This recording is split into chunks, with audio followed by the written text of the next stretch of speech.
Ay, nakabuhos.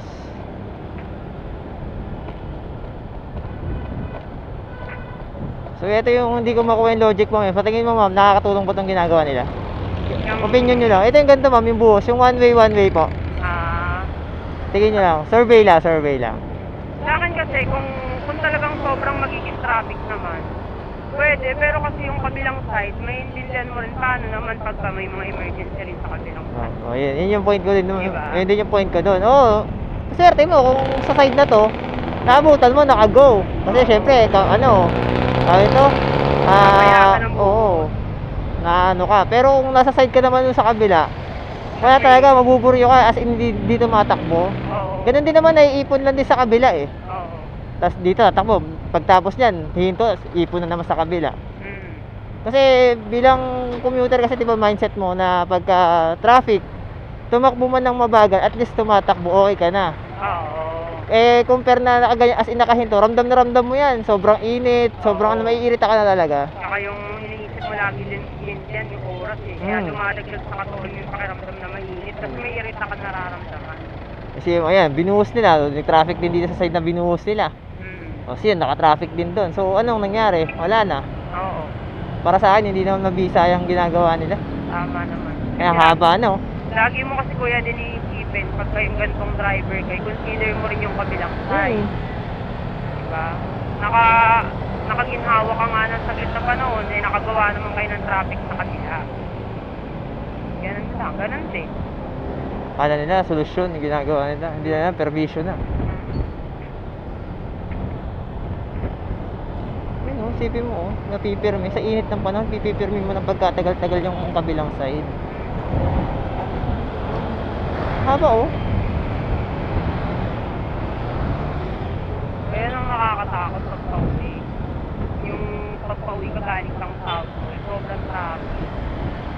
Kasi ganun pala ginagawa nila. Ayun mula doon hanggang dito. Tapos ito, yung ginaw nila. Wala na, traffic na rin kasi buhos. Naipon na rin dito. Congested na rin dito kasi maliit yung kalsada. What if yung tumatakbo kahit mabagal, at least tuloy-tuloy. Haba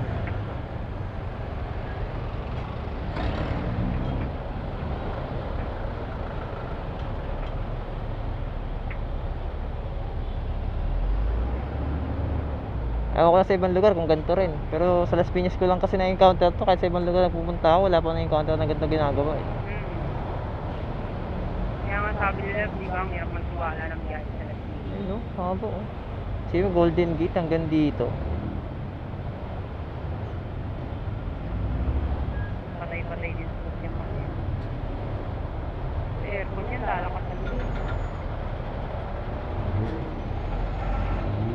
Kaya nga buti na lang din may mga joyride. May tulong sa mga nagtatrabaho talaga. Yung kailangan mabilis. Oras. Ako kaya talaga ako nagaganto. Kasi may naman kami transpo allowance. Hindi ko talaga ginaganto. Gawa lang. Convenient ma'am no? Hindi. Saka marami akong ginagawa sa bahay eh. Mamalis ko talaga dapat ko. Yung 40 minutes before ng trabaho or 50 minutes before ng trabaho. Para tapos ko lahat.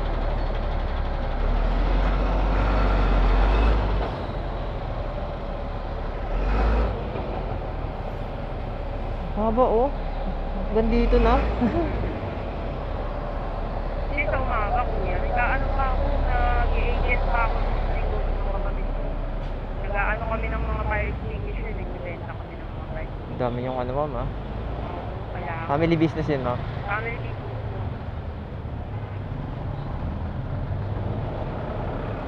Kailangan ngayon marami kang traffic.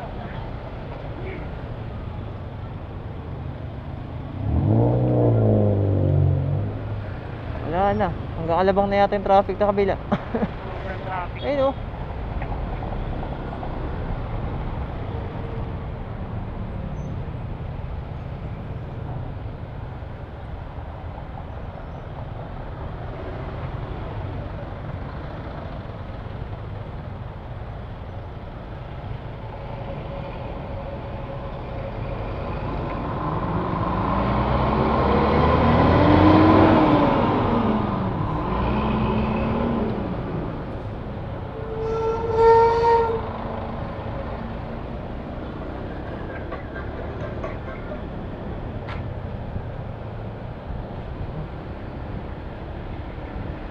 Haba oh.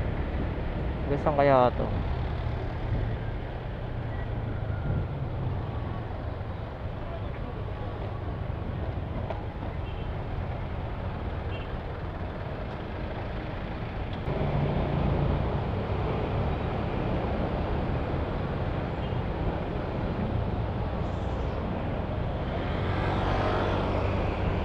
Wala na. Wala nang galawan.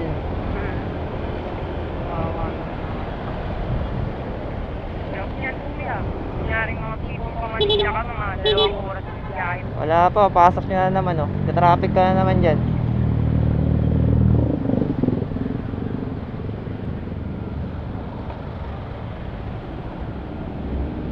Grabe, hanggang dito. Inabot ng TS Cruz. Golden Gate hanggang TS Cruz. Oh, nagbi-build up pa oh. Oh, wala na, haba na nga.